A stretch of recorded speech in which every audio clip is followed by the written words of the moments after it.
এইখিনিতে আমাৰ বন্তি প্ৰজ্বলনৰ লগতে আমাৰ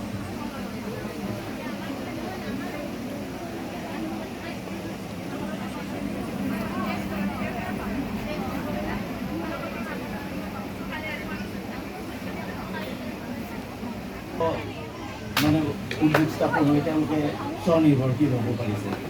মই এই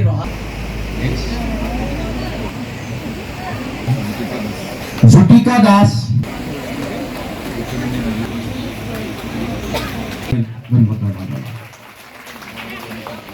বৰ্ডৰ অধ্যক্ষ ছাৰে তেখেতকে এখন ফুলাম ছাৰে ধন্যবাদ ছাৰ।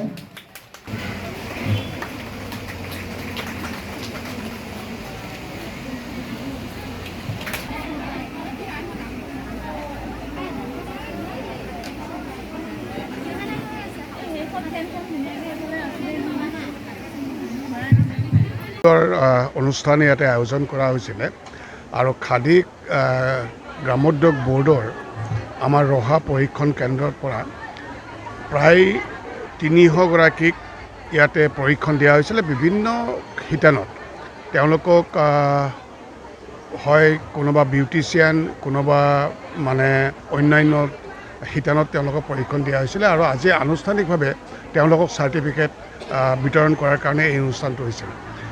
এইটো এটা মহৎ কাম এইকাৰণে বুলি কৈছোঁ যে এই অনুষ্ঠানটো আমাৰ এই অনুষ্ঠানৰ মাধ্যমেৰে আমাৰ মানুহক বা গ্ৰাম্যাঞ্চলত বাস কৰা লোকসকলক নিজকে স্বাৱলম্বী কৰি তোলাৰ কাৰণে আৰু সৰু উদ্যোগী হিচাপে তেওঁলোকক গঢ় দিয়াৰ কাৰণে। আৰু এইসকলে যিসকলে প্ৰশিক্ষণ ল'লে তেওঁলোকে যি শিতানত প্ৰশিক্ষণ লৈছে সেই শিতানত যদি তেওঁলোকে কাম আৰম্ভ কৰে, তেওঁলোকে যদি যিসকলে বিউটিচিয়ানত শিতান লৈছে, কিছুমান হেণ্ডলুমৰ শিতানত কাম কৰিছে, তেওঁলোকে যদি এই শিতানত কাম কৰে নিজেও স্বাৱলম্বী হ'ব আৰু আনকো 10জনক আকৌ স্বাৱলম্বী কৰিবৰ কাৰণে তেওঁলোকে সক্ষম হ'ব।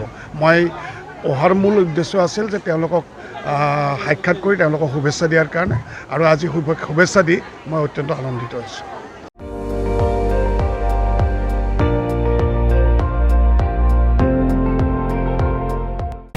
আপুনি চাই আছে ND24, সৰ্বশ্ৰেষ্ঠ নহয় সৰ্বোত্তমৰ দৌৰ।